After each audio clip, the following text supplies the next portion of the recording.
Queridos, hoje eu quero encerrar, não é uma série, mas a gente vem nos últimos domingos falando sobre o assunto de escatologia, sobre as coisas dos últimos tempos, né, sobre as profecias, isso motivado por tudo que está acontecendo em Israel. E quando acontece essas guerras, esses episódios em Israel, o mundo inteiro volta os olhos para lá, porque, como a primeira mensagem que eu preguei, eu acredito que Israel é o relógio profético de Deus para o mundo. Há quem diga que não é, mas eu acredito nisso de todo o meu coração.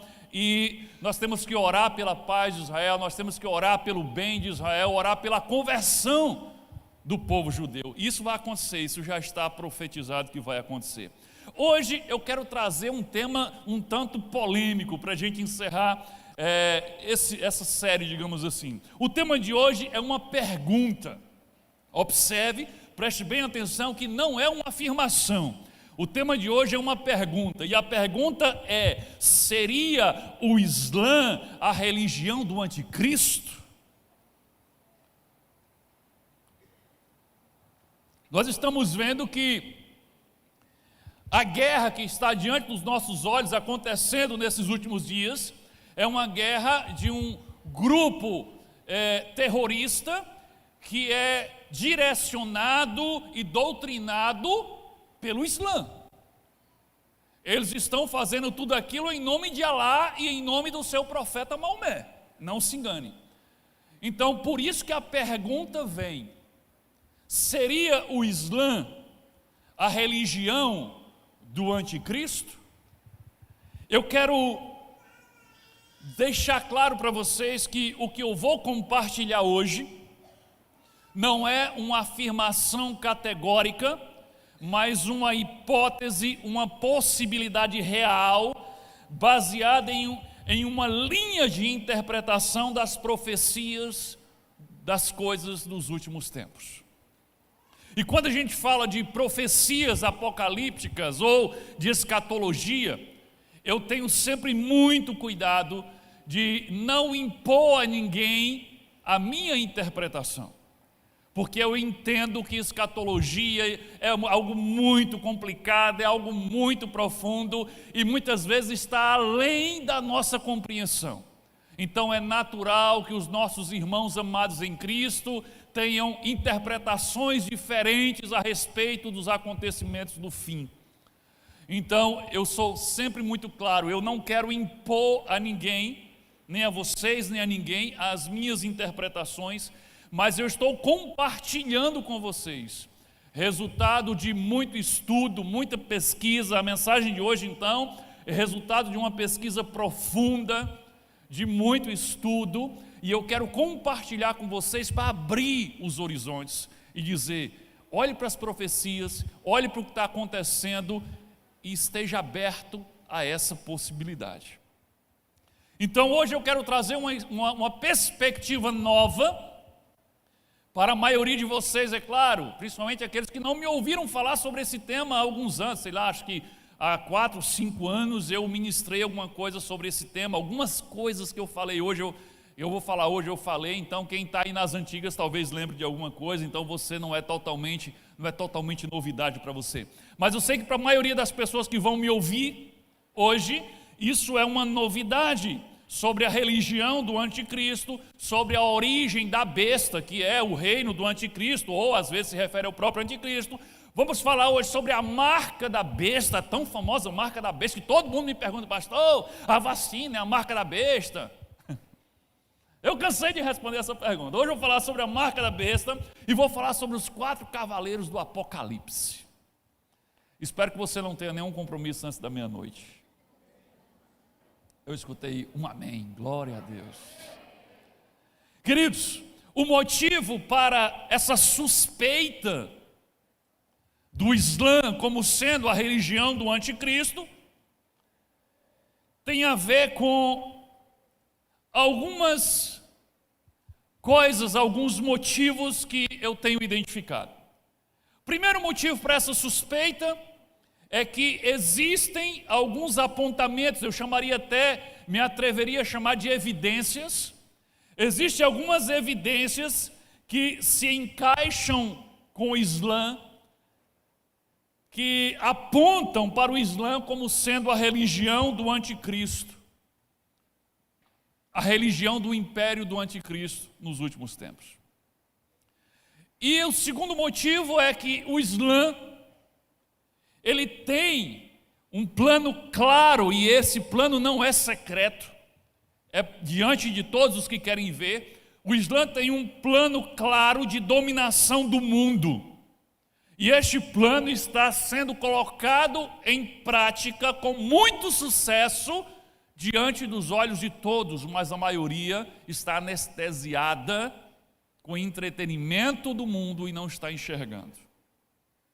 O Islã, escute porque eu vou falar agora. O Islã é o futuro da terra. O Islã é o futuro. Você ouviu bem. Se as tendências atuais não mudarem drasticamente, se não acontecer alguma coisa que seja radicalmente diferente de tudo que está acontecendo, o Islã será a religião dominadora do mundo em pouco tempo. Na verdade, de acordo com a maioria das estatísticas sobre crescimento de religiões, isso que eu estou falando do Islã ser a religião predominante no mundo, pode acontecer em menos de 30 anos. Isso significa que a maioria das pessoas presentes agora nesse auditório vão estar vivas para ver isso acontecer.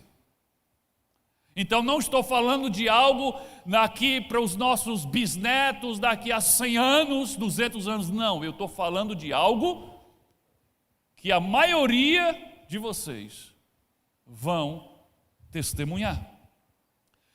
E nesse plano de dominação do mundo, existem duas estratégias que o Islã tem usado, mas que a maioria das pessoas só tem conhecimento de uma delas, a mais radical. E qual é essa estratégia? É chamado de jihad, que é a guerra santa. Tem até uma imagem aí.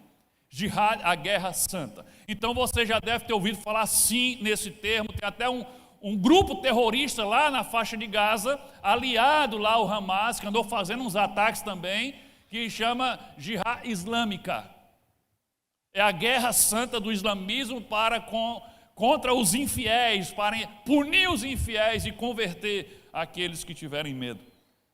E o mundo inteiro só conhece essa estratégia de dominação do Islã. E por isso que eles nos dão muita credibilidade, sabe por quê? Porque surge um grupo terrorista desse e de repente vão lá e dão um amasso nesse grupo terrorista, e aí as coisas esfriam, como aconteceu, por exemplo, com o Estado Islâmico. Ninguém escuta mais falar de Estado Islâmico, sendo que o Hamas é praticamente o Estado Islâmico, mas acabou, então não vai acontecer nada. Então surge a Al-Qaeda de Osama Bin Laden, surge o Estado Islâmico, aí daqui a pouco o Hamas também vai ser sufocado, aí todo mundo, não, acabou, o Islã não vai mais avançar, porque as pessoas só enxergam isso. Quando surgem alguns ditadores e eles são mortos, como ou ditadores ou terroristas, Osama Bin Laden, Saddam Hussein, o Muammar Gaddafi lá da Líbia, aí agora pronto, acabou esse negócio de Islã dominar o mundo. Só que, na verdade, eles nunca estiveram tão fortes quanto estão nos dias de hoje. Agora, a segunda estratégia do Islã para dominar o mundo, que o mundo está fingindo que não vê, principalmente as autoridades estão fingindo que não vê, é a estratégia imigração aliada a um alto índice de natalidade. Imigração com alto índice de natalidade, ou seja, muitos filhos. Então milhões de muçulmanos estão imigrando para países do Ocidente, principalmente para a Europa, mas o Brasil não está fora disso, os Estados Unidos tem muito lá, mas a Europa tem sido o foco principal. E muitos desses muçulmanos estão sendo expulsos dos países deles por causa de guerra civil. E eles saem de lá enxotados, mas eles são muçulmanos praticantes do Islã. E eles estão invadindo a Europa, principalmente a Europa. E quando eles são acolhidos lá, não estou dizendo que não tem que acolher, eu estou só dizendo o que está acontecendo. Então, quando eles chegam lá, se estabelecem, o que é que eles fazem? O que naturalmente os muçulmanos fazem, eles têm muitos filhos. Muitos filhos. E deixa eu dizer uma coisa para você. estudos mostram que a cultura de uma nação, a cultura inclui os costumes, a religião, a cultura de uma nação, para permanecer viva pelos próximos 25 anos, só 25 anos para frente, precisa ter uma taxa de natalidade, ou seja, os casais daquela nação precisam ter pelo menos 2 filhos. 2,1 eu vou arredondar para baixo, 2 filhos. A média de 2 filhos por casal. Mas o que é que a civilização ocidental tem feito? Tem reduzido drasticamente a quantidade de filhos, ou não é isso? Os casais modernos do nosso tempo, no meio ocidental, tanto no Brasil, Estados Unidos, na Europa, eles não querem ter filhos. Filho virou uma desgraça. A gente já falou até sobre isso aqui. E quando tem muito é um. Olha a taxa de natalidade entre os europeus. Olha só esse dado aí, coloca na tela. França tem uma taxa de natalidade de 1,8 filhos por casal, ou seja, menos de 2. Inglaterra, menos ainda, 1,5. Grécia, 1,3. Alemanha, 1,3. Itália, 1,2. Espanha, 1,1. Olha a taxa de natalidade dos europeus. Ou seja, em poucos anos, a Europa, como é conhecida, deixará de existir. Porque a cultura de um povo, para sobreviver, precisa ter uma taxa de natalidade de pelo menos 2 filhos por casal. E todos os países europeus estão abaixo disso. Veja esse dado sobre a França. E olha que a França é o que aparece com a maior taxa de natalidade entre os europeus. Então olha esse dado sobre a França. A taxa de natalidade entre os franceses é de 1,8, a gente já viu isso. Entre os muçulmanos que vivem na França, a taxa de natalidade é 8,1. Você entende o que é isso? Os franceses estão tendo, em média, 1 filho. Os muçulmanos que moram na França estão tendo, em média, 8 filhos cada casal. Na França, já existem mais mesquitas do que igrejas. 30% dos que têm menos de 20 anos, ou seja, 30%, praticamente 1/3 dos jovens franceses, já são praticantes do Islã. São muçulmanos. Em Paris, existem bairros inteiros muçulmanos. Aquele é um bairro muçulmano. Em 2027, a previsão é que em 2027, 1 em cada 5 franceses será muçulmano. E em apenas algumas décadas, a França será uma república muçulmana. Essa é uma realidade praticamente irreversível. Olha a declaração do governo alemão, isso recente, há alguns anos. Isso já faz uns 4 ou 5 anos que o governo alemão deu essa declaração. A queda da população alemã não pode mais ser detida. Esse será um Estado muçulmano em 2050. Porque o índice de natalidade entre os alemães está lá embaixo, e os muçulmanos que moram lá estão tendo muitos filhos. E olha o que diz Muammar al-Gaddafi, o ex-ditador da Líbia, porque já foi morto. Mas olha o que ele declarou, claro, antes de morrer. Ele diz o seguinte: há sinais de que Alá garantirá vitória do Islã na Europa, sem espada, sem armas e sem conquistas. Não precisamos de terroristas ou bombas homicidas. Não que ele não concordasse com isso, mas ele está dizendo que não vai ser preciso para conquistar a Europa. E diz: os mais de 50 milhões de muçulmanos da Europa a transformarão em um continente islâmico em poucas décadas. Queridos, isso é um plano do Islã, um plano de dominação do Islã.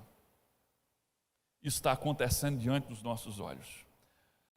Quem sabe um pouquinho de geopolítica sabe que, por exemplo, o prefeito de Londres é muçulmano. Olha como as coisas estão. Querido, a pergunta que eu quero responder hoje é a seguinte: quais as evidências que apontam para o Islã como sendo a religião do anticristo. Observe, são apontamentos, são possibilidades. Eu quero mostrar a vocês possibilidades diante da realidade que está à nossa volta. Então fiquemos atentos ao que está acontecendo. Quais são as evidências que apontam para essa possibilidade? Que o Islã pode ser a religião do anticristo. Eu vou trazer 4 evidências hoje. Espero que você fique comigo até o final. Primeira evidência: assim como o Islã, a religião do anticristo será exclusivista, monoteísta, ou seja, de um Deus só, intransigente e imposta aos outros pela violência. Essa descrição, ao mesmo tempo, é a descrição do Islã e a descrição da religião do anticristo. Com base em que eu estou dizendo que essa é a religião do anticristo? Com base no que diz o apóstolo Paulo na segunda carta aos Tessalonicenses, capítulo 2, versículo 3 e 4.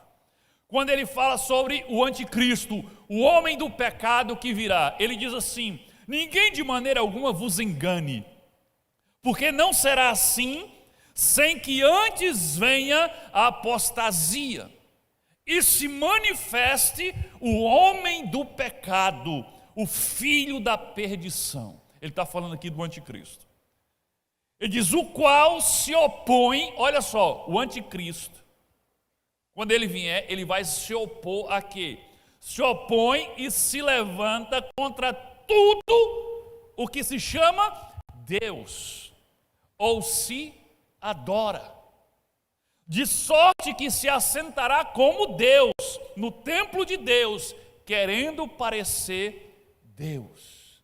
Olha a revelação sobre o anticristo. O anticristo, quando ele vier, ele vai proibir, ele vai se levantar contra todo e qualquer tipo de adoração. Ele não vai admitir que se adore sobre a terra nenhum outro que não seja ele mesmo. Então observe que a religião do anticristo será uma religião monoteísta, como o Islã e como o cristianismo. Só há um Deus, ele, só que no caso é ele, o próprio anticristo, a besta. Então será uma religião monoteísta, assim como o Islã, exclusivista, assim como o Islã.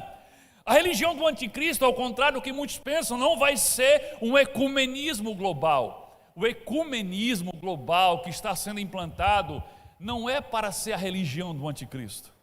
O ecumenismo que está sendo implantado no mundo hoje, esse negócio de todos os caminhos levam ao céu, vamos deixar as diferenças de lado, vamos se unir em uma grande religião global que só pensa na paz e em salvar o planeta Terra. Esse ecumenismo não é para o anticristo. Esse ecumenismo é para enfraquecer e destruir o cristianismo. Esse é o objetivo do ecumenismo global que está sendo implantado. É para enfraquecer, tirar o poder do cristianismo.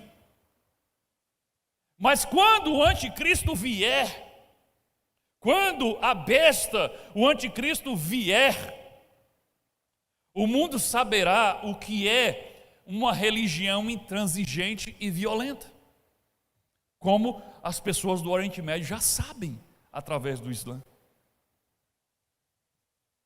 Ele também, o anticristo, pregará assim como, assim como o Islã, o anticristo também pregará que só existe um caminho para a salvação, e esse caminho é ele, a besta, o anticristo. E a sua religião, o adorar a ele, Apocalipse fala claramente, haverá uma estátua, será feita uma imagem da besta. E o falso profeta vai levar o mundo inteiro a se prostrar diante dessa estátua, e quem não se prostrar diante da estátua da besta vai ser morto. Então a religião do anticristo vai ser imposta pela violência, pelo terror, pela tortura e pela morte. A gente leu em Apocalipse, domingo passado, Apocalipse capítulo 20, versículo 4 e 5, na visão de João, ele viu o seguinte: vi ainda as almas dos que foram decapitados. A religião do anticristo, que reinará na grande tribulação, vai decapitar pessoas. O Islã faz isso. Quem poderia imaginar que em tempos modernos de avanço tecnológico as pessoas seriam mortas por decapitação? Aqui está dizendo: vi as almas dos que foram decapitados por terem dado testemunho de Jesus e proclamado a palavra de Deus. Estes são os que não adoraram a besta, nem a sua imagem, e não receberam a sua marca na testa e na mão. Ou seja, aqueles que estiverem no tempo da grande tribulação, no governo do anticristo, e não se dobrarem à religião do anticristo, não adorarem a imagem do anticristo, serão decapitados, serão mortos. E João está vendo a alma, uma multidão de almas de pessoas que passaram por isso na grande tribulação. Querido, quem não se converteu ao Islã ou à religião do anticristo, não receber a marca da besta, morrerá de fome, de sede ou de falta de assistência médica se estiver fugindo, porque não vai poder comprar nem vender, não vai poder comprar remédio, não vai poder ir no hospital, ou se for capturado vai ser decapitado. Agora me diga, se esse não é o modo de operar do Islã nos nossos dias? Esse é o modo de operar do Islã. É assim que ele age nos países dominados por eles. Não há liberdade religiosa. E os infiéis, todos aqueles que não são do Islã, que não se convertem ao Islã, são duramente perseguidos, torturados, presos e mortos. Só depende do estilo do governante, se é um estilo do Islã radical ou de um Islã mais moderado. Aí muda um pouquinho, mas sempre há muita perseguição. Então essa é a primeira evidência. A religião do anticristo tem as mesmas características do Islã. Segunda evidência, que liga o Islã, que pode apontar para o Islã como sendo a religião do anticristo. O Messias, aguardado pelo Islã, é idêntico ao anticristo profetizado na Bíblia. Querida, a maioria dos crentes não sabem disso. A maioria dos crentes nem sabem que os muçulmanos aguardam um Messias muçulmano. A maioria dos crentes nem sabem que existe uma escatologia islâmica que profetiza a chegada de um Messias para governar o mundo e implantar o Islã na terra. E governar por meio da Sharia, que é a lei islâmica. Imagine se eles sabem que esse Messias aguardado pelo Islã é idêntico ao anticristo profetizado pela Bíblia. Vê se não é assustador isso. Como é o nome do anticristo islâmico? É o Al-Mahdi, que em árabe significa o guiado. Veja o que diz o Sheikh Muhammad Kabani, Conselho Supremo Islâmico da América. Olha o que ele fala, bota aí no slide, diz assim, ó. Olha o que ele fala: a chegada do Mahdi, que é um Messias islâmico, é uma doutrina estabelecida para ambos os muçulmanos sunitas e xiitas. Os sunitas são aqueles mais moderados, os xiitas são os mais radicais. Mas ele está dizendo, a profecia do Mahdi, do Messias, é para tanto os sunitas como os xiitas, e de fato para toda a humanidade. Segundo a tradição islâmica, também chamada de Sunna, os ensinamentos, os escritos de Maomé, os muçulmanos, em boa parte do mundo, onde eles estiverem, eles serão obrigados a seguir o Mahdi quando ele surgir. Onde tiver um muçulmano na face da terra, ele será obrigado a obedecer o Mahdi, o Messias, quando ele surgir. Então você diz, o meu vizinho muçulmano é da paz, ele não é um muçulmano radical. Deixa o Mahdi chegar. Alguém que eles digam que é esse grande líder, mesmo que não seja. Todo muçulmano na face da terra vai obedecê-lo. Olha o que diz aqui essa profecia. Se você, coloca na tela, se você ouvir, está falando, se você vir o Mahdi, vá e dê-lhe sua fidelidade. Mesmo se você tiver que rastejar sobre o gelo, porque ele é o vice-regente, o califa de Alá o Mahdi.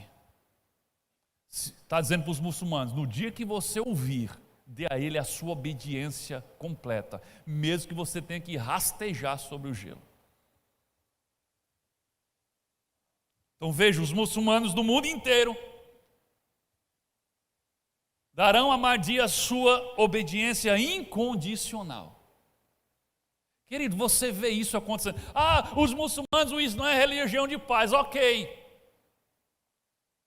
Esses dias, essa semana em Londres, mesmo com proibição do governo, juntou-se uma grande multidão, uma manifestação enorme de apoio ao Hamas. Peraí, mas o Islã não é religião de paz? Não era para estar tudo contra o Hamas, que o Hamas está distorcendo o Islã? Não. Gente, na Avenida Paulista, essa semana tinha um mano de abestalhado. Ali no Brasil são os abestalhados mesmo. Na Avenida Paulista, enaltecendo o Hamas e o ataque terrorista do Hamas, entre outras coisas. Então imagina se surgir uma liderança islâmica mundial, depois de o Islã estar espalhado e como maioria no mundo inteiro, e ele disser: mata o cristão, o judeu que estiver do seu lado. Imagina o que é que ele vai fazer. Ele vai dizer: eu sou de paz, não vou obedecer o Mahdi. Olha o seu pescocinho, ó. Vejamos agora uma profecia islâmica a respeito do Messias deles, que é idêntica à profecia bíblica sobre o anticristo. Olha que coisa intrigante. O Mahdi reinará por 7 anos e depois será morto. Gente, as profecias islâmicas sobre o Mahdi, o Messias dele, diz que quando ele vier, governará o mundo por 7 anos e depois será morto. A profecia diz o seguinte, e sempre embaixo tem a fonte, tá, gente? Olha a profecia. Ele irá dividir a propriedade, irá governar as pessoas pela Suna. Suna os escritos, os ensinamentos de Maomé e de seu profeta, e estabelecerá o Islã na terra.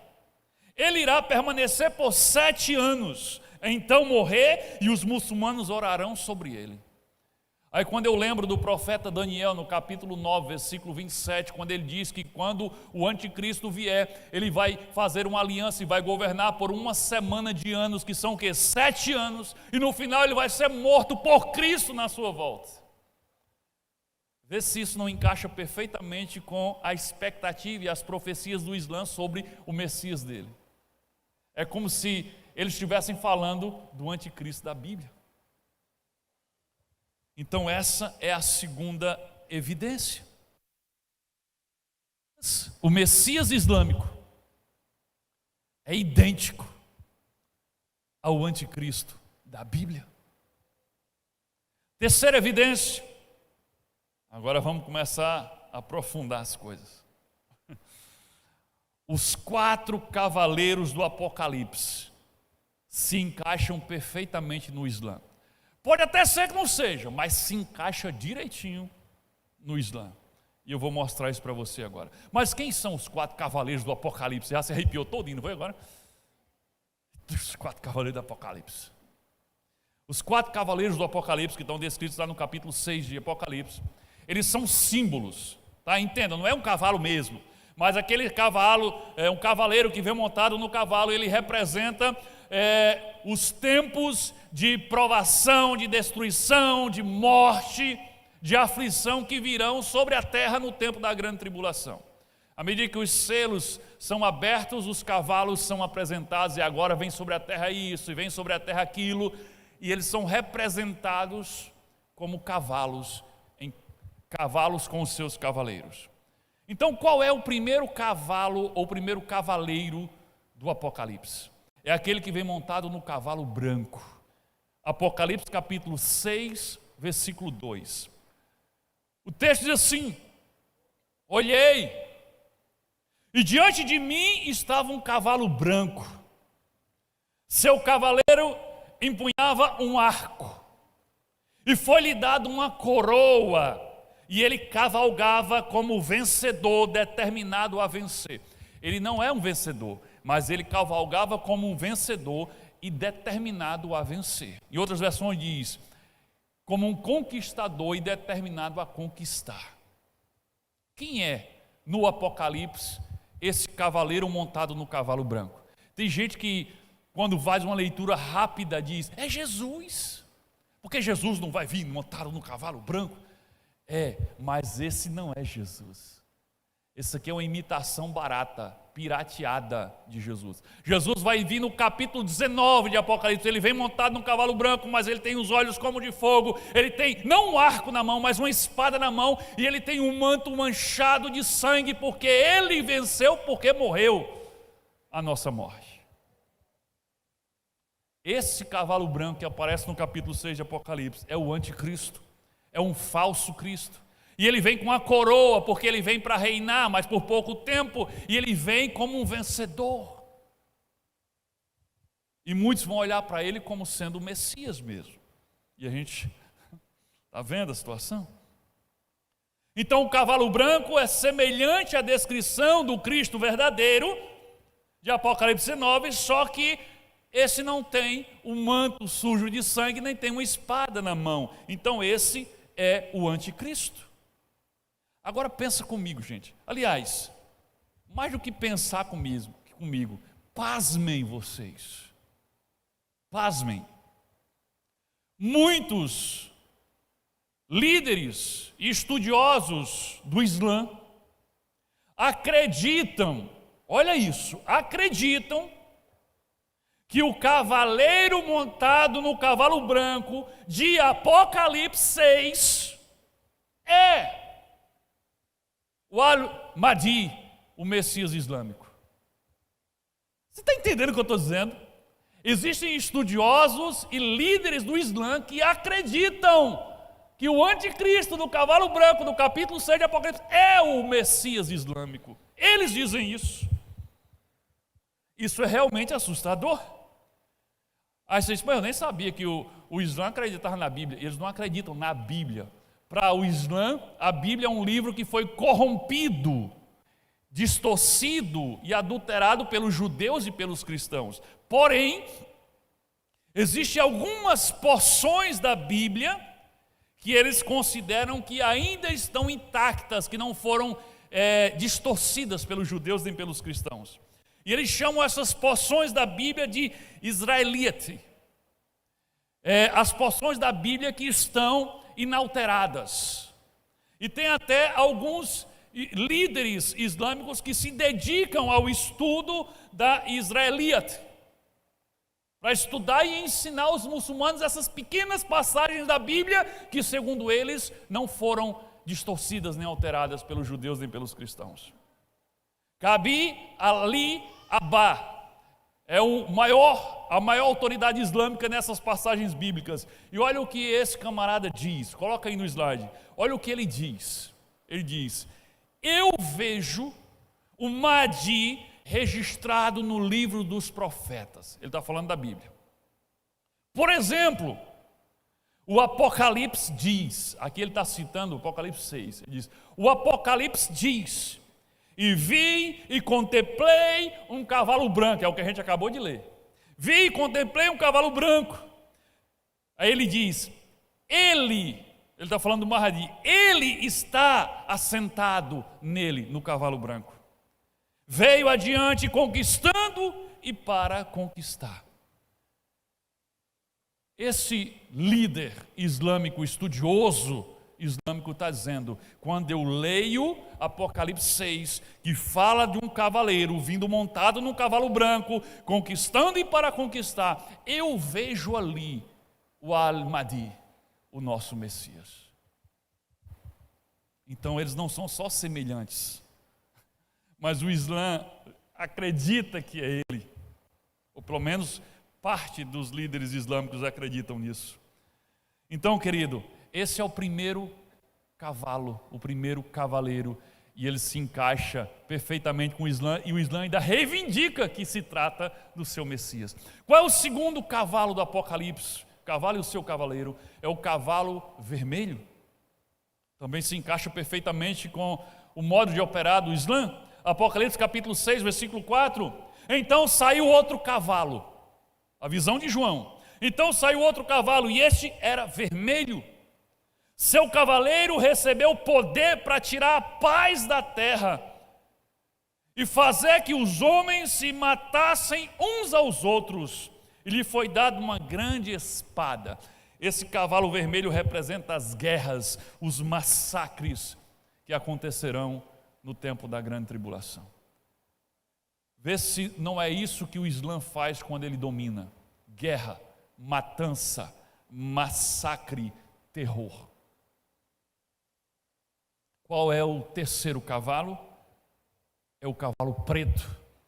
Apocalipse capítulo 6, versículo 5. Quando o cordeiro abriu o terceiro selo, ouvi o terceiro ser vivente dizer: venha!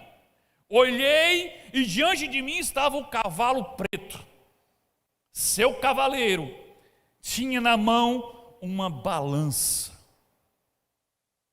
O cavalo preto e o seu cavaleiro representa a fome, a miséria, a escassez. E a balança, se você ler o texto todo, você vai ver que a balança era para dizer: 1 quilo de tal coisa está valendo tanto, não sei o quê. É porque as coisas estarão tão caras, a miséria estará tão grande que as pessoas morrerão de fome. Então o cavalo preto será miséria e fome sobre a terra. Querido, essa é a marca registrada das nações e dos povos dominados pela ala radical do Islã.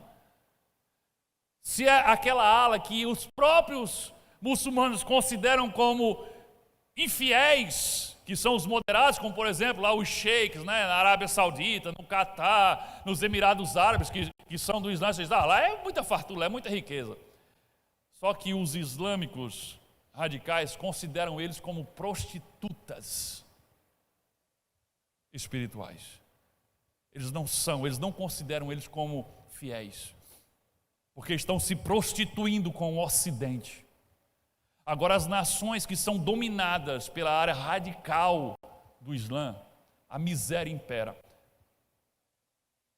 a guerra impera, a morte impera.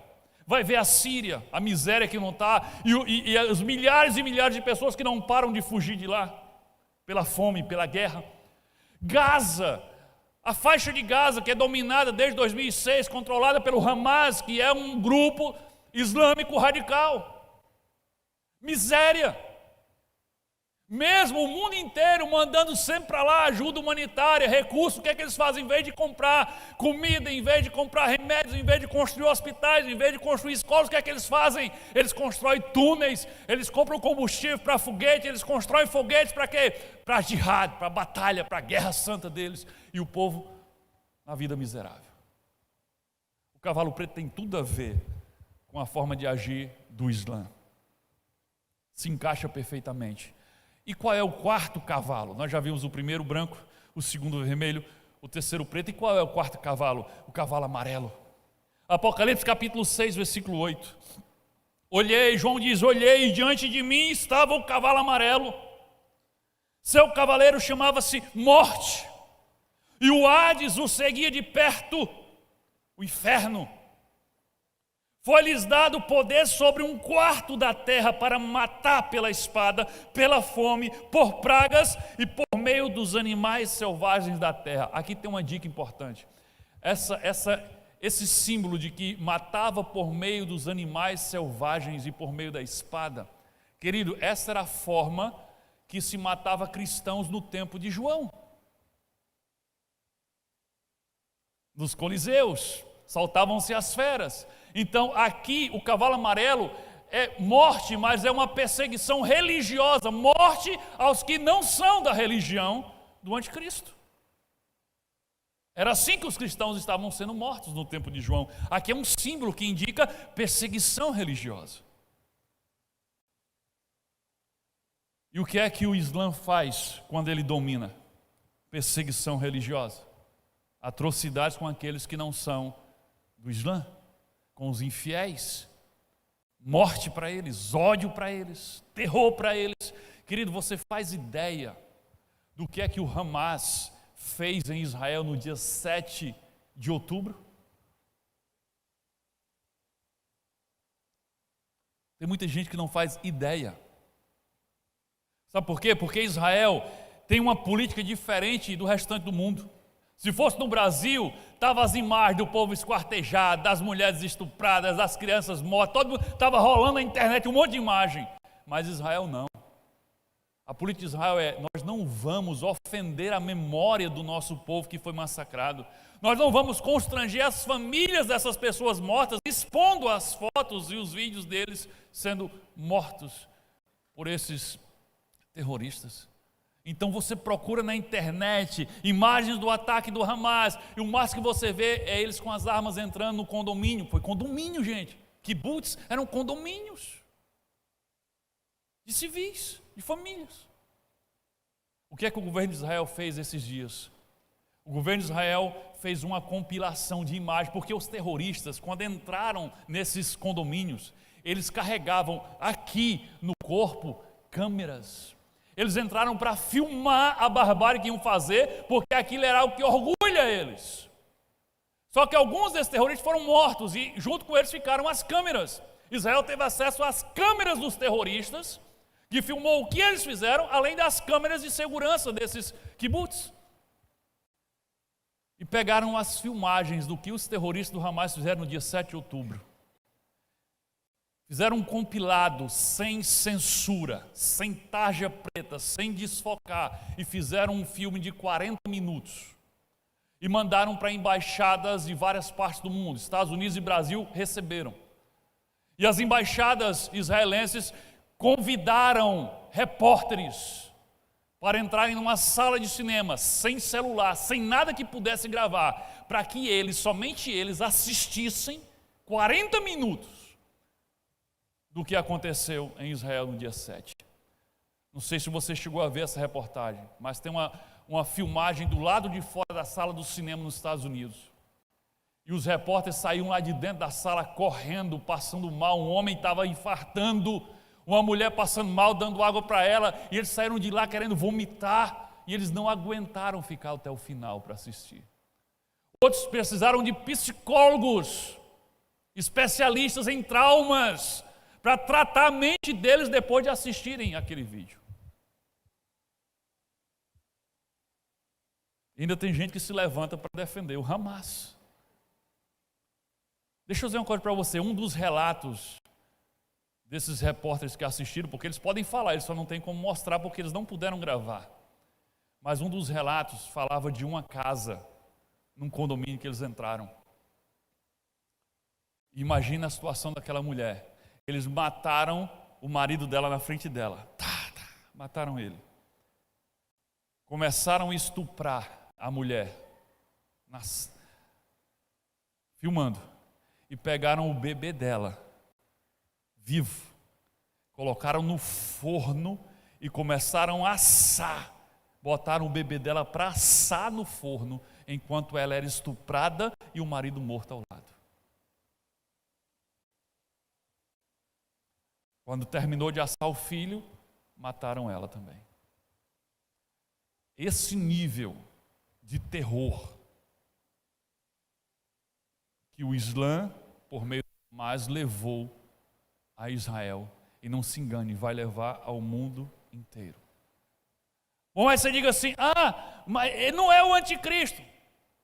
Pois que não seja, mas que o Islã está vindo para dominar o mundo, está vindo. Está vindo. Então o cavalo amarelo representa a perseguição religiosa, as atrocidades e a morte que vem por meio da perseguição religiosa. Mas, além dessa semelhança, tem um mistério aqui que eu quero revelar a vocês que não sabem ainda. Eu quero fazer uma pergunta para responder a pergunta, e a resposta dessa pergunta vai trazer uma revelação incrível. E a pergunta é: será que a cor do quarto cavalo é amarelo mesmo? Se você é das antigas, você lembra que eu já falei sobre isso, né? Uns 4 ou 5 anos. Não dá spoiler. Será que a cor do cavalo, do quarto cavalo, é amarelo mesmo? Você diz, mas como assim, pastor? Não está claro na Bíblia, diz o cavalo amarelo. Sim, meu querido, isso é na Bíblia em português que está claro, cavalo amarelo. Se você simplesmente for nas Bíblias em inglês, por exemplo, você não vai ver yellow horse, você não vai ver cavalo amarelo, você vai ver cavalo pálido. Já não tem a palavra amarelo lá, mas pálido. E aí se você pegar, tem uma única versão em português que andou mais próximo de encontrar a tradução correta. Foi na versão King James. Olha aí King James, Apocalipse capítulo 6, versículo 8. E olha que na King James, em inglês, tem cavalo pálido. Mas em português, por influência de todas as outras traduções, eles botaram o quê? Amarelo pálido. Querido, de pálido eu entendo. Por que eu entendo? Porque quando eu tenho muito problema com hospital, com sangue, com injeção, com cirurgia, com tudo isso. Tem quem diga, né? Eu assim forte desse jeito. Pois é.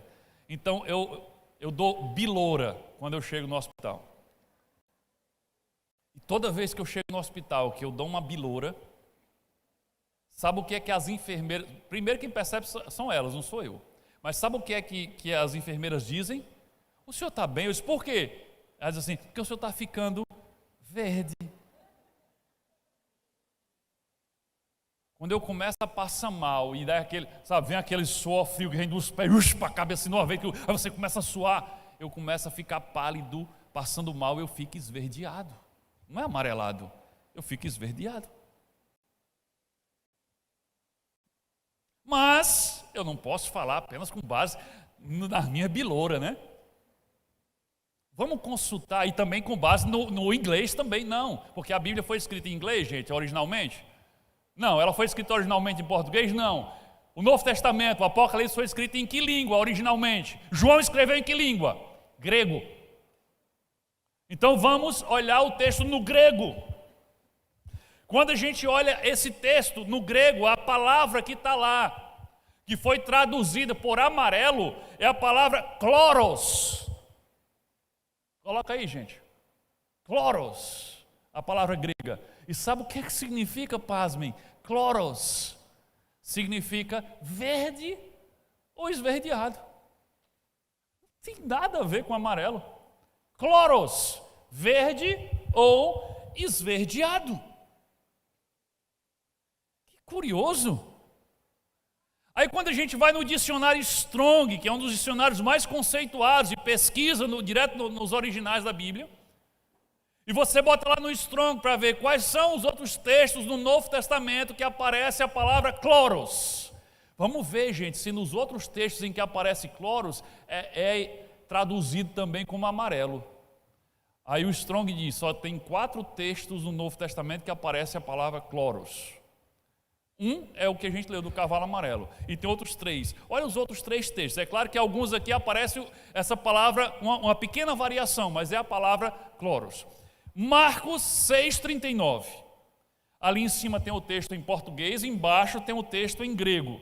Olha o que diz. Então Jesus ordenou que fizesse todo o povo assentar-se na multiplicação dos pães e peixes, em grupos na grama verde. A palavra aqui que foi traduzido por verde, na grama verde, é chloros. Não é grama amarela. O próximo texto que aparece a palavra, Apocalipse 8:7. O primeiro anjo tocou a trombeta e granizo e fogo misturado com sangue foram lançados sobre a terra. Foi queimado 1/3 da terra, 1/3 das árvores e toda a planta verde. E qual é a palavra que aparece lá? Chloros. E é traduzida aqui como verde, planta verde. Qual é a outra passagem que aparece a palavra chloros? Apocalipse 9:4. Eles receberam as suas ordens, não firam a erva, não firam nada verde, nenhuma árvore sequer. E a palavra de novo aqui, que é traduzida como verde, é chloros. É uma pequena variação, mas a raiz é a palavra chloros, segundo o dicionário Strong. Então, peraí, por que a palavra chloros aparece apenas 4 vezes no Novo Testamento, palavra em grega, aparece 4 vezes, e os tradutores que foram traduzir para a nossa língua no português, traduziram 3 vezes por verde, porque de fato cloros é verde ou esverdeado, mas no texto de Apocalipse eles traduziram por amarelo. Eu não sei, mas eu tenho uma suspeita. Nos outros textos, era claro o contexto que dizia assim, grama verde, árvore verde. Eles pensavam, grama é verde, árvore é verde. Não tinha dúvida. Mas quando chega em cavalo, eu acho que eles pensaram, não existe cavalo verde. Só pode ter sido isso que eles pensaram. Não existe cavalo verde. Então aqui deve ser, sei lá, bota uma coisa mais perto de verde aí que existe. Existe cavalo preto, não existe? Existe cavalo vermelho, existe cavalo branco, mas não existe cavalo verde. Então, existe cavalo amarelo. Não amarelo, mas cavalo, esse aqui é amarelo. Existe. Então bota amarelo que é perto de verde. Só pode ter sido isso, gente.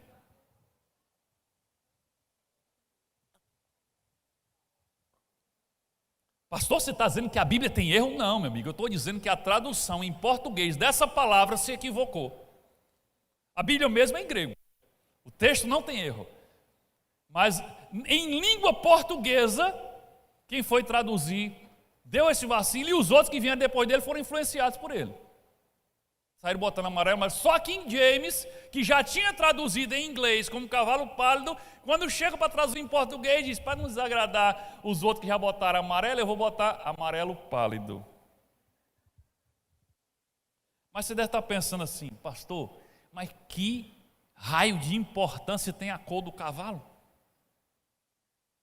Deve ter sido mais ou menos isso que o tradutor também pensou. Não tem nada a ver a cor do cavalo. O importante é que ele vem com a espada e vai trazer morte. O nome dele é morte, o inferno o segue. É isso que é importante. Não tem se ele é amarelo, se ele é verde. Ele deve ter pensado isso também, igual você está pensando agora. O que é que tem a ver a cor? Deixa eu esclarecer uma coisa. Se a cor não fosse importante, Jesus, que está trazendo a revelação para João, não teria se dado ao trabalho de dar esses detalhes da cor de cada cavalo, e um cavalo tem uma cor diferente do outro. Querida, as cores com certeza trazem uma revelação importante. Nada na profecia por acaso. Agora você vai se surpreender com a revelação sobre a cor do 4º cavalo. Cavalo verde, cloros. Querido, verde é a cor do Islã. Coloca a próxima imagem aí. Verde é a cor do Islã. Por que verde é a cor do Islã? Pastor, eu pensei que verde era a cor da Ibavim. Acho que eu vou ter que mudar a cor agora. Tem gente que acha que a cor da Ibavim é porque a minha cor preferida é verde. Gente, minha cor preferida não é verde. A cor da Ibavim é verde porque o símbolo é uma plantinha e a plantinha é verde. É só por isso. Se for lá na minha casa não é verde. Mas tudo bem. Por que a cor do Islã é verde? Era porque era a cor preferida de Maomé? Não. Por que a cor do Islã é verde? Porque segundo Maomé, Allah revelou diversas vezes, está registrado em diversos versículos do Alcorão, de que as vestes dos que estiverem no paraíso serão vestes verdes. Por isso, verde é a cor do Islã. Agora veja que loucura isso. O 4º cavalo do Apocalipse, o que vai matar com feras selvagens, que vem seguido pelo inferno, ou seja, que representa a perseguição religiosa, tem a cor do Islã que mata pela perseguição religiosa. Não é uma coincidência muito grande? Eu acho. Outra revelação. Nós agora sabemos as 4 cores exatas dos cavalos: branco, vermelho, preto e verde. Eu pergunto a você, você sabia, já tinha prestado atenção em quais são as 4 cores mais usadas pelas nações dominadas pelo Islã em suas bandeiras. Olha que loucura isso. Coloca a próxima imagem aí. São exatamente essas cores: branco, vermelho, preto e verde. Quer ver a prova? Coloca aí essas bandeiras no próximo slide. Todas nações dominadas pelo Islã. Aqui tem a bandeira da Síria, do Iraque, Afeganistão, Jordânia, Palestina, Líbia, Emirados Árabes, Sudão e Irã está ali. O Irã não tem preto, mas se você ver as propagandas do governo iraniano, eles sempre acrescentam o preto a toda a arte que eles fazem. As 4 cores dos 4 cavalos do Apocalipse são as 4 cores usadas pela maioria das nações islâmicas nas suas bandeiras. E o verde é o Islã. Gente, isso é para deixar a gente de orelha aberta e de cabelo em pé. E uma curiosidade para fechar essa evidência dos 4 cavaleiros. Os muçulmanos xiitas, que são a ala radical, eles se auto-intitulam os Cavaleiros de Alá. É muita coincidência. Abre o olho. E a 4ª e última evidência que nós vamos ver hoje. Prepare-se aí. Olha se quem está do lado está dormindo. Se tiver, dá uma catucada nele aí. Não disse foi eu que mandei, não. 4ª evidência: a marca da besta se encaixa perfeitamente no Islã. A marca da besta se encaixa perfeitamente no Islã. Vamos ler um textinho aqui da marca da besta. Apocalipse capítulo 13, versículo 16 e 18. E faz que a todos, pequenos e grandes, ricos e pobres, livres e servos, lhes seja posto um sinal na sua mão direita ou nas suas testas. Eu quero só deixar claro para você que aqui nesse texto, a palavra, a gente vai ver mais isso mais para frente, mas só para já dar uma introdução, a palavra aqui grega que foi traduzida por mão direita, também significa lado direito. Ok? Não é necessariamente na mão, mas pode ser no lado direito. Então essa marca no lado direito, na mão direita ou nas suas testas. Para que ninguém possa comprar ou vender, senão aquele que tiver o sinal, ou o nome da besta, ou o número do seu nome. A palavra grega que foi traduzida aqui por número, também pode ser traduzido como multidão. A multidão que vem em seu nome. Você vai entender mais para frente. Aqui há sabedoria. Aquele que tem entendimento, calcule o número da besta, mas poderia ser calcule a multidão, ou em vez de calcule, conte a multidão da besta. Porque é o número de um homem, ou é a multidão de um homem. E o seu número é 666. Aí vem aquela famosa marca 666. A marca da besta. O que será a marca da besta? A gente sabe, vai ser colocado na mão direita ou na testa. E aí surgem muitas especulações, e gente, tem especulação demais.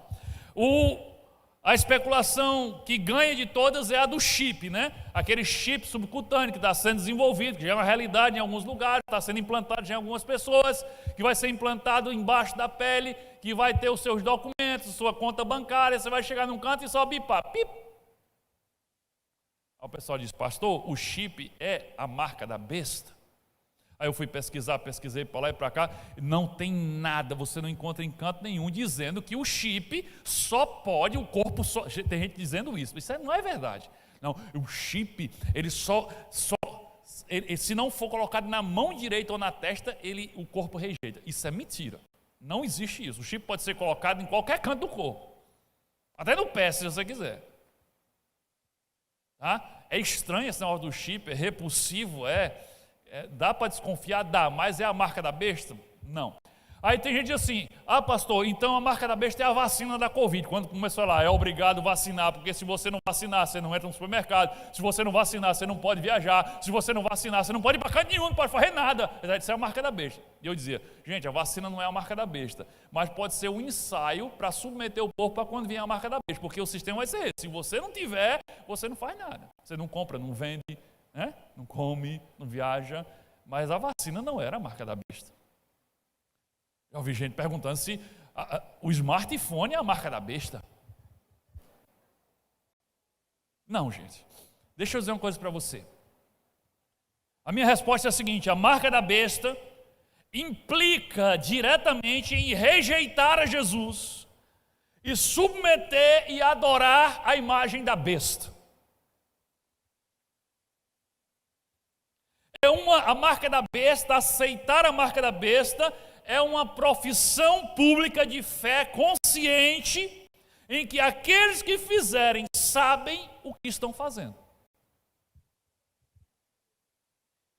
Então, a marca da besta, seja lá o que for, não vai ser uma pegadinha. Não vai ser um negócio que, vão dizer assim, bota aqui esse chip, é só para botar o seu CPF, sua identidade, então bota aí depois, era a marca da besta, já foi todo o inferno. Não, não vai ser assim. Não vai ser uma coisa que eu vou botar enganado e depois que eu botar, eu vou descobrir que botei a marca da besta e agora já é tarde. Não vai ser isso. A marca da besta vai ser algo intencional, que eu vou estar me submetendo a adorar a besta e rejeitar a Cristo. Então, se vier a ser o chip, não vai ser por engano.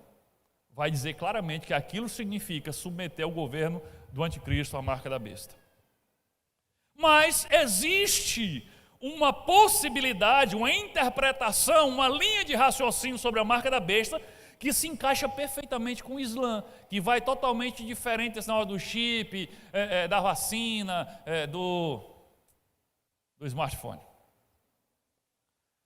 A questão é, agora, gente, igual diz lá no texto de Apocalipse, João diz, aqui a sabedoria, está dizendo, aqui precisa de entendimento. Ele está dizendo, o negócio aqui é complicado.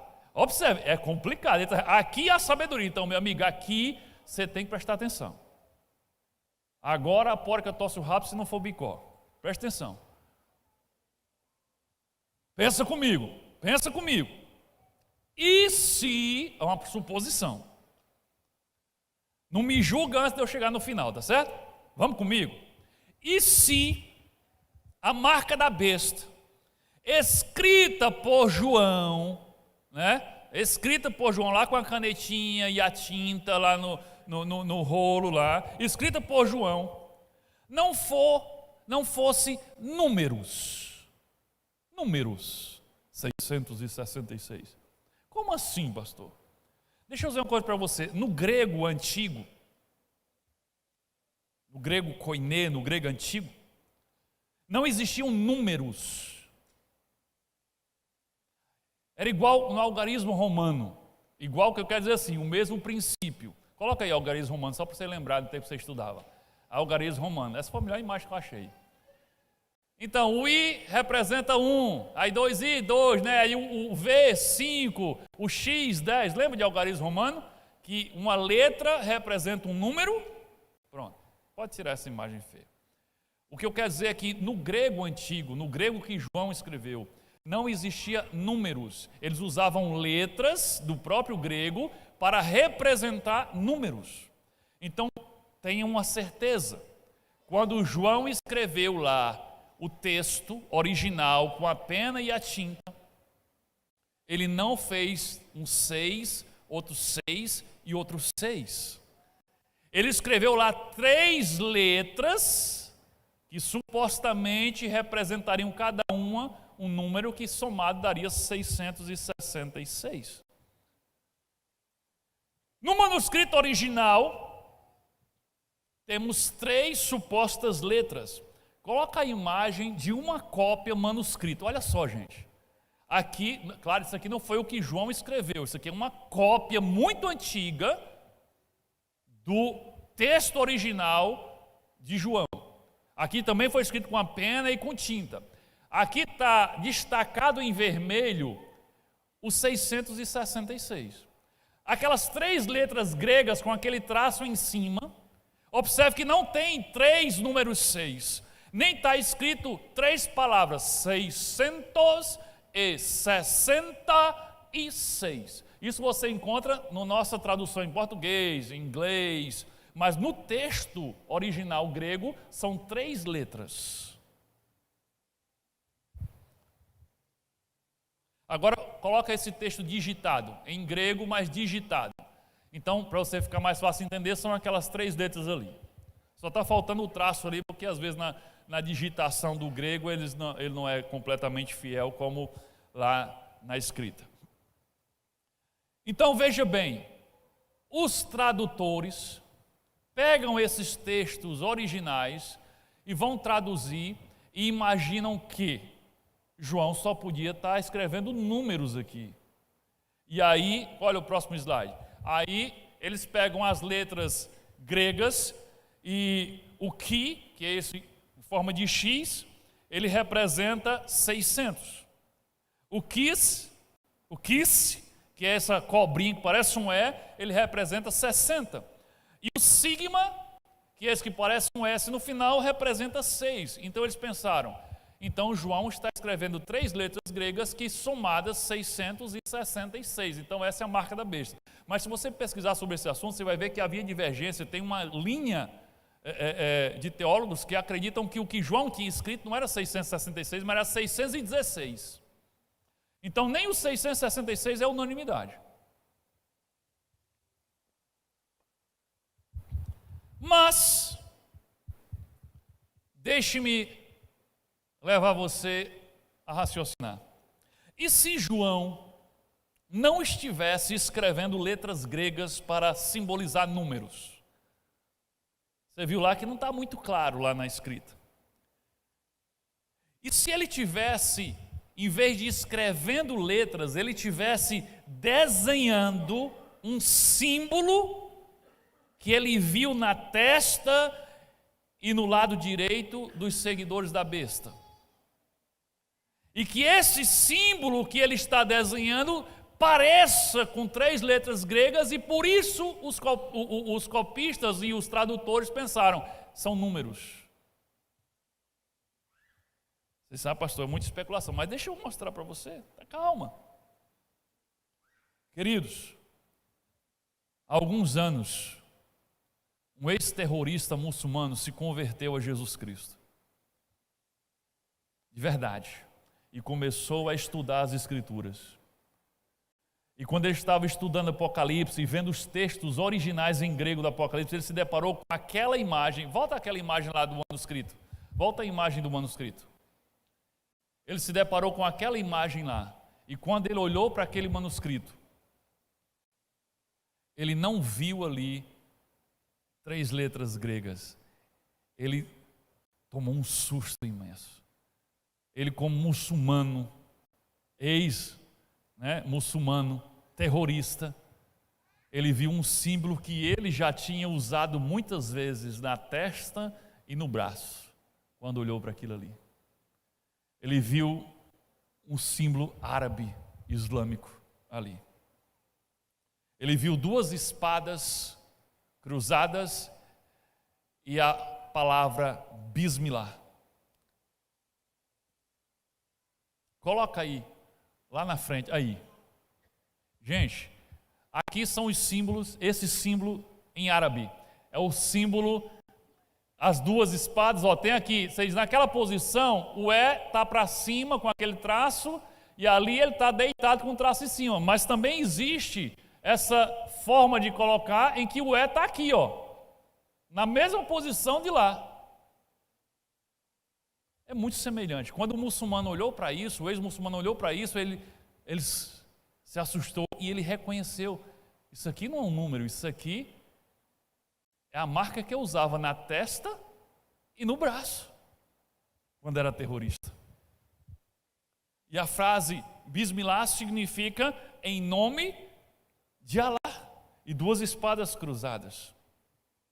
Agora, isso mesmo que você ouviu, esse símbolo árabe, muçulmano, islâmico, semelhantíssimo As 3 letras que João escreveu como sendo a marca da besta são usados pelos terroristas e pelos soldados da Jihad, da Guerra Santa, usados na testa e no braço direito. Direito, não é só no direito. Veja essas imagens.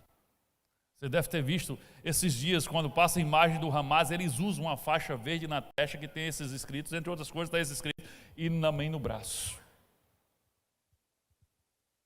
E como eu falei, de acordo com o Lexon, que é o dicionário de grego, a palavra que foi traduzida por marca da besta, a palavra foi traduzida por marca, coloca aí, a palavra caragma. Essa palavra, além de marca, ela também poderia ter sido traduzida como bandana ou distintivo. Então a palavra que tem lá marca também significa uma espécie de distintivo, identificação. Então não necessariamente algo escrito na pele ou implantado na pele, mas pode ser algo, uma bandana, um distintivo usado na testa e no braço. E eu já falei que a palavra que foi traduzida lá por mão direita, em grego é a palavra dexias, que significa também do lado direito e não necessariamente, obrigatoriamente, mão direita. Dependendo do contexto, ela significa mão direita, dependendo do contexto, ela significa lado direito. Então veja, não é nenhum absurdo se a marca da besta fosse um símbolo muçulmano do Islã, usado na testa e no braço direito dos soldados da Jihad. Mas além da bandana na testa com o símbolo semelhante ao que João escreveu, além da faixa no braço direito, gente, é no direito, você vai entender porque é no direito. Os muçulmanos ainda têm, o Islã ainda tem outras 2 marcas do Islã que é usado na testa e na mão direita. É sério, pastor? Tem mais 2 marcas do Islã que são usadas obrigatoriamente na testa e na mão direita. Essa é na mão mesmo direita. Na mão, sabe qual é a marca? Deixa eu dizer para você, o islâmico radical, ele não usa a mão direita para higiene pessoal do corpo, porque é falta de reverência, porque a mão direita é usada para alimentação e para declarar assim, que Alá é o único Deus. Coloca a imagem aí. Isso só se faz com a mão direita. Não pode fazer com a mão esquerda, somente com a mão direita. E esse símbolo significa Alá é o único Deus. E qual é a outra marca que eles têm? Essa aqui é a segunda marca na mão, porque a primeira é a bandana no braço. E essa marca na mão, tudo na direita. E qual é a marca na testa, a outra marca na testa? Coloca a imagem aí. É o calo das orações, porque o muçulmano radical, ele ora 5 vezes ao dia com a testa no chão e com o passar dos anos ele desenvolve um calo de orações na sua testa. Queridos, essas todas são marcas que exigem devoção, não são nenhuma pegadinha, são marcas que exigem devoção por parte de quem usa. Isso se encaixa perfeitamente com a descrição da marca da besta no Apocalipse de João, seja por um lado ou seja por outro. Vejam, o Islã é uma religião que exige dos seus seguidores o uso de marcas na testa e na mão direita ou no braço direito.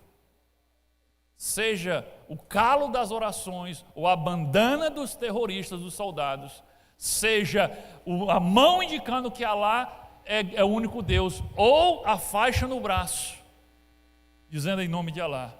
O Islã usa uma marca na testa e outra na mão direita. Eu pergunto, isso tudo é apenas uma grande coincidência?